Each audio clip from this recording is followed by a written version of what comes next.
Clara Bennett was a 30-year-old lighthouse keeper. She lived on a small island near the quiet fishing town of Windermere. Her job was to keep the lighthouse light shining at night so ships could find their way home. Clara was kind, quiet, and thoughtful. She loved the sea, books, and the sound of the wind. But her life was lonely.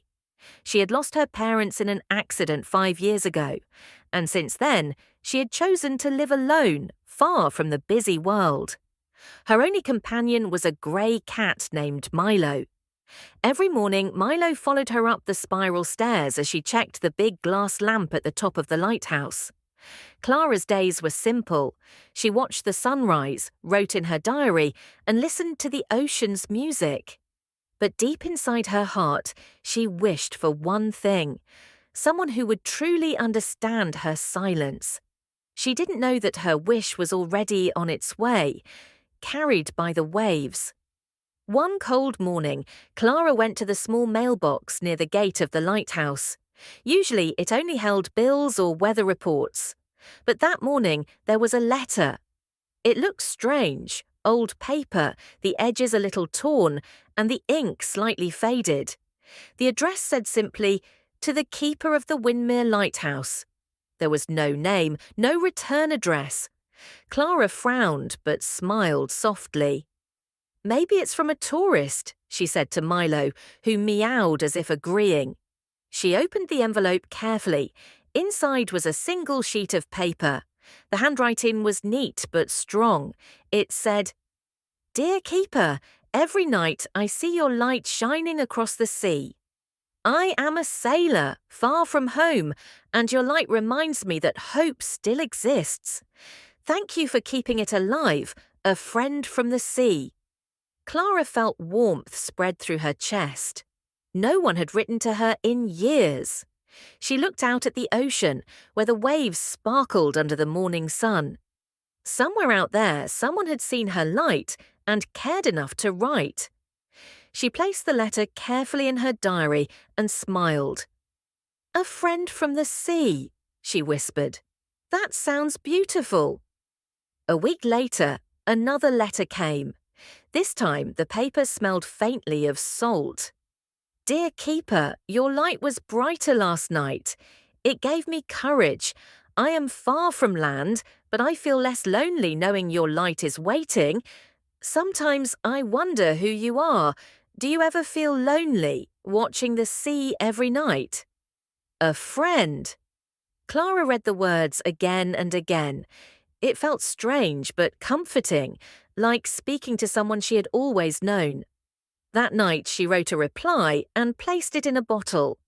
"Dear friend, yes, sometimes I do feel lonely. But your letters make me smile. I am Clara, the keeper of this lighthouse.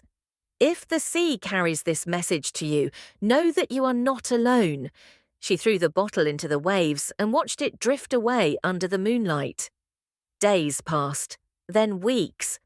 More letters began to arrive, always signed "Your friend from the sea." Clara learned that his name was Ethan. He was a sailor, 32 years old, working on a ship that carried goods across the ocean. He told her about his travels, islands with golden beaches, nights under endless stars, and storms that made the ship tremble. But between every story, there were gentle words just for her. "Your light gives me peace. When I see it, I know someone kind is waiting on the shore. Sometimes I wish I could meet you, even just once." Clara's heart began to change. She started waking up earlier, waiting for the postman. She smiled more, even sang to Milo while cleaning the lantern. For the first time in years, her world felt alive. One rainy morning, Clara received a different letter. The envelope was torn and wet.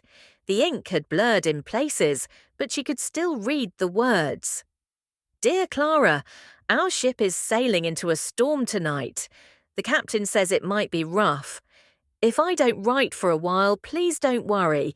I will think of your light. And you, Ethan." Clara pressed the letter to her heart. That night the wind howled, and the sea roared louder than ever. Rain beat against the glass windows of the lighthouse. She stayed awake all night, watching the storm, praying that Ethan's ship would survive. The light kept burning, bright and steady, as if guiding him home. But days turned into weeks. No letter came. Clara tried to stay hopeful, but her heart grew heavy. Every morning she checked the mailbox, nothing. Every night she lit the lamp, whispering into the darkness, "Please come back, Ethan." Months passed. Spring turned to summer, and the sea grew calm again. But her friend from the sea had vanished, leaving behind only memories and letters. One evening, as the sun dipped low, Clara climbed the lighthouse steps with slow, tired feet. She touched the cold railing and looked at the endless horizon. A tear rolled down her cheek.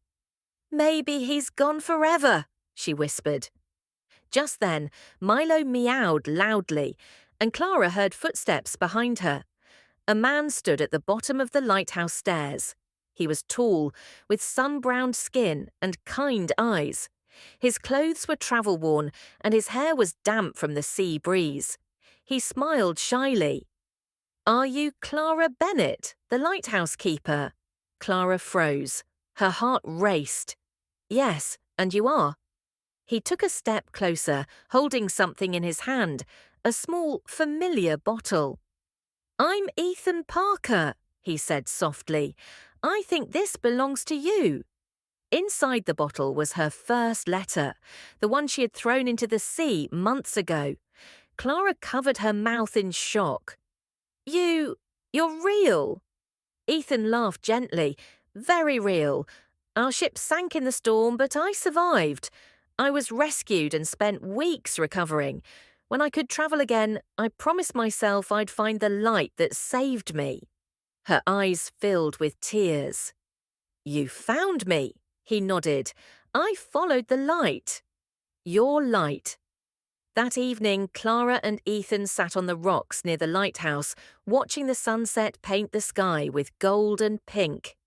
They talked for hours about the sea, about loneliness, and about how two strangers had become something more through letters.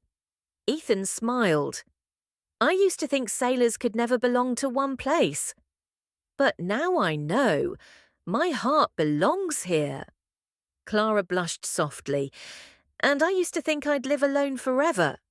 But maybe I was just waiting for you." Milo meowed, as if agreeing again. They both laughed. When the night came, Clara lit the lighthouse as always. But this time, she wasn't alone. Ethan stood beside her, watching the beam of light stretch across the dark sea. "This light brought us together," he said quietly, "and it will keep shining for everyone who needs hope." Clara smiled, her heart full and warm. "And for us." Months later, the people of Windermere often saw the lighthouse shining brighter than before. Some said it was because of new equipment. Others whispered it was because of love. Clara and Ethan continued their life together at the lighthouse, she as the keeper and he as the sailor who finally found his home. Every night, as the waves whispered their endless songs, Clara would hold Ethan's hand and say, "Some lights guide ships, but some guide hearts, and the lighthouse kept shining, for love, for hope, and for the promise that even across the wildest seas, two souls can find their way to each other